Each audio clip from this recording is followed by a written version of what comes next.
Je pense qu'on n'a plus besoin de se présenter puisqu'on s'est déjà présenté à vous. En fait, quand on a su qu'on allait pouvoir vous parler, on a trouvé que c'était une opportunité formidable à Living School de donner la parole aux enfants. Dans la mesure où dans ces débats sur l'éducation, c'est tellement important que les enfants aient leur mot à dire. Donc Tiber et Léopoldine sont venus m'accompagner, mais ils sont, il faut imaginer, symboliquement avec tous leurs copains, puisque les enfants du CP au CM2 ont contribué à ce qu'on va vous dire ce soir en répondant à 2 questions. La première, c'était qu'est-ce qu'il faudrait pour que dans toutes les écoles du monde, sous-entendu du monde, les enfants soient heureux. Et la deuxième question, c'est qu'est-ce qu'il faudrait dans toutes les écoles pour que les enfants puissent contribuer positivement à la société, qu'ils puissent être acteurs de changement et contribuer à un monde meilleur. Les enfants ont tous répondu avec leurs mots à eux, mais ce qui est ressorti de ce moment d'échange et de ce sondage, c'est surtout le savoir-être. Donc, comment est-ce que l'école peut me donner confiance en moi? Comment est-ce que l'école peut me permettre d'avoir des relations harmonieuses avec les autres? Et puis, un autre thème, cher à notre école, l'éco-citoyenneté. Donc, ça a énormément tourné autour de ces 2 sujets-là. Et donc, du coup, pour commencer, j'avais très envie, et on a échangé là-dessus, pour que Tiber, Léopoldine puissent vous partager ce que ça leur apporte. En quoi le savoir-être, ça les rend heureux à l'école et qu'est-ce que ça leur apporte. Tiber, tu voulais commencer ? Moi, le savoir-être, ça m'aide à gérer ma colère et mes conflits. Et en classe, je peux les aborder pour les régler. Et aussi, ça m'a aidé à gagner en persévérance et en confiance en moi. Parce qu'avant, je commençais à lire un livre, par exemple. Je lisais la première phrase et j'abandonnais. Et le soir d'après, je recommençais. Je lisais la même phrase et j'abandonnais. Et le soir d'après, c'était la même chose. Et maintenant, je lis des livres de 1000 pages pour m'amuser.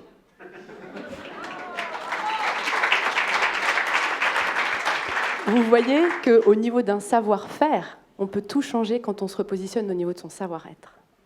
Léopoldine, qu'est-ce que tu voudrais nous dire, toi, de ton expérience du savoir-être ? Moi, je trouve que c'est très important d'apprendre le savoir-être à l'école parce que ça permet de respecter les autres, de ne pas dire « oui, toi, t'es méchant parce que telle et telle chose tu as fait ».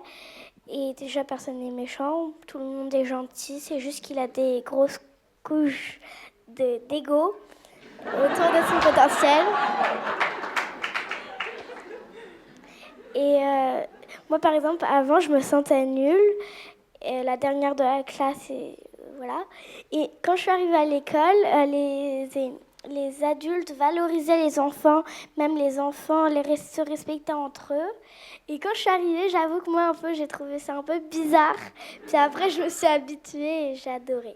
Et ce qu'il faut que les adultes comprennent, c'est que tous les enfants ont un énorme potentiel, et même eux.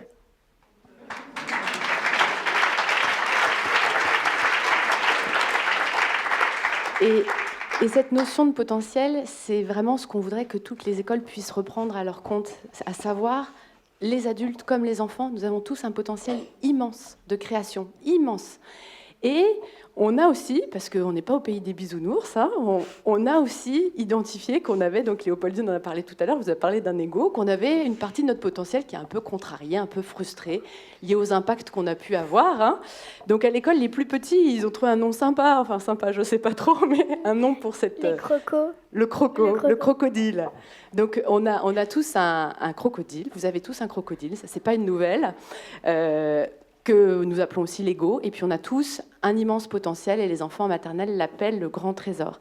Et ce que j'ai aimé dans ce moment de discussion avec vous tous, et ce que vous vouliez apporter aujourd'hui, vous vouliez partager plein d'outils qu'on a à l'école pour que ça puisse exister dans les autres écoles. Donc Léopoldine, tu avais dit, moi je voudrais qu'on parle du non-jugement. Peut-être dire en quelques mots ce que tu entends par. Le non-jugement, c'est de connaître les personnes avant de les juger et de ne pas mettre d'étiquette. Ouais. Même pas les juger négativement, mais ouais, pas mettre d'étiquette. Tu peux donner des exemples d'étiquettes, par exemple Toi, toi t'es le dernier, toi t'es le premier, toi t'es nul en maths, toi t'es nul en français, toi t'y arriveras jamais. Voilà, donc si on peut éviter ça, c'est quand même un cadeau. De quoi vous vouliez parler d'autre, les enfants? Alors, Le stop à la le stop que les plus petits et même nous utilisons encore, c'est on dit stop pour arrêter l'ego et pour avoir notre espace personnel. On va vous montrer avec Tiber un exemple. Allez, donne-moi ton micro, donne-moi ton micro. Stop. vous voyez, l'affirmation, et qui passe pas par la violence, c'est un stop qui tombe du ciel avec les deux mains. Normalement, là, il y a le micro. Et les enfants en maternelle, ils apprennent ça tout petit. Et c'est très fort parce qu'au lieu de pousser, de taper en retour, ils apprennent à se positionner pour marquer leur espace personnel sans rentrer dans la violence. Et il y a aussi le coussin pour décharger quand on est triste, quand on est en colère et tout ça. Ben, on tape dedans et après, on se sent beaucoup mieux. Ça, je dis toujours, vous imaginez les adultes, tout ça dans les entreprises, la vraie différence qualitative que ça ferait dans le vécu de chacun. Je crois que Taïber, toi, tu voulais dire... On a à l'école aussi le cahier de réussite, où on écrit toutes nos réussites, ce qu'on a réussi à faire, qu'on n'arrivait pas à faire avant. Et après, quand on est plus grand, on peut le regarder et se dire « Ah, quand j'étais jeune, j'arrivais à faire ça, donc maintenant, je devrais faire ce que j'ai besoin de faire. » Et ça nous aide à reprendre confiance en nous.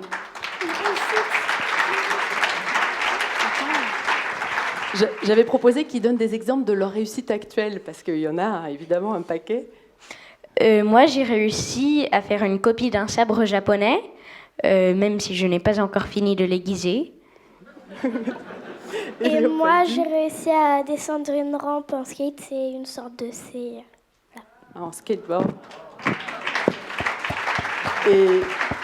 Et les réussites, ça peut être aussi les réussites scolaires. Là, hier, il y a Ethan qui partageait une grande réussite, c'est qu'il avait compris ce qu'était une racine carrée.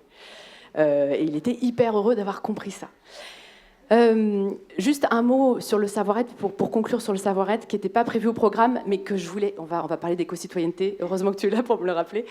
Juste qui n'était pas au programme, mais juste pour vous dire que quand les enfants ont ramené...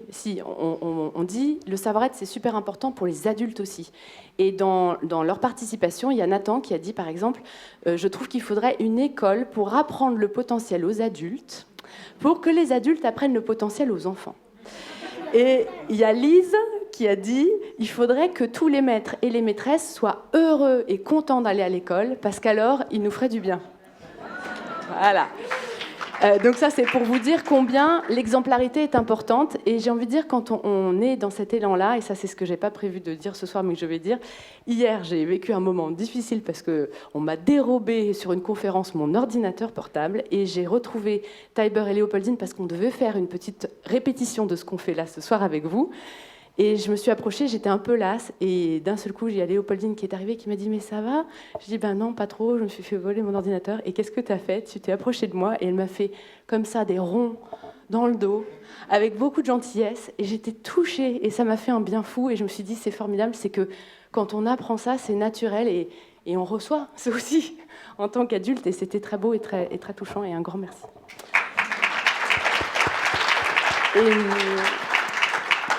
Et donc, l'autre thème, on va dire rapidement, mais l'éco-citoyenneté. Alors, vous vouliez dire pourquoi c'était important pour vous et parler de quelques projets qu'on fait à l'école. L'éco-citoyenneté, pour les enfants, c'est important parce que on veut prendre soin de la planète et parce qu'on veut que notre vie soit bien, nos enfants, nos petits-enfants et ainsi de suite, aient une terre en bonne santé et qu'elle soit pas trop polluée. Vous voyez, quand Léopoldine a dit « nos enfants, nos petits-enfants », j'ai été comme vous, je me suis dit « c'est incroyable qu'il y ait déjà cette conscience-là dont tant d'adultes manquent ». Et je trouve que c'était magnifique qu'elle, elle pense à ça, elle pense à la vision globale, elle pense à l'impact. Et elle ressent. Nous, à l'école, on a conduit plusieurs projets pour aider la planète. On a sauvé 7 enfants de la faim. Et on a aidé des animaux en voie de disparition et on a planté des arbres Moi, mon projet préféré, c'était quand on a symboliquement adopté 21 pandas. On a fait des peintures à l'encre de Chine et on les a vendues. Et avec l'argent, on a pu les adopter. Et toi, Léopoldine? Alors, on finit rapidement, on boucle. Moi, c'était quand on a replanté 200 arbres avec nos mains et que je sais qu'avant qu'on soit arrivé à l'école, avant que je sois arrivée à l'école, ils en ont déjà planté 700 en Afrique. Alors qu'on n'avait pas planté nous-mêmes. Et ce que je voulais dire, c'est que les projets pour la planète, on peut évidemment faire le lien avec toutes les matières fondamentales, le français, les maths. Pour le projet de plantation des arbres en Casamance, on avait fait une correspondance avec la classe juste à côté de la pépinière.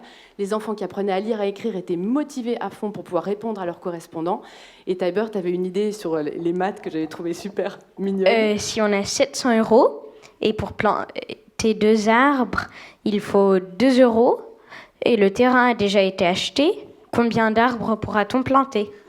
Donc vous voyez, on peut faire des maths, ça c'était une impro dans une des répètes, on pourra faire des maths avec les projets pour la planète. Donc juste pour vous dire que les enfants, ils peuvent et ils ont envie d'agir pour un monde meilleur à condition qu'on les voit dans leur potentiel. Et vous vouliez terminer en disant « C'est possible !»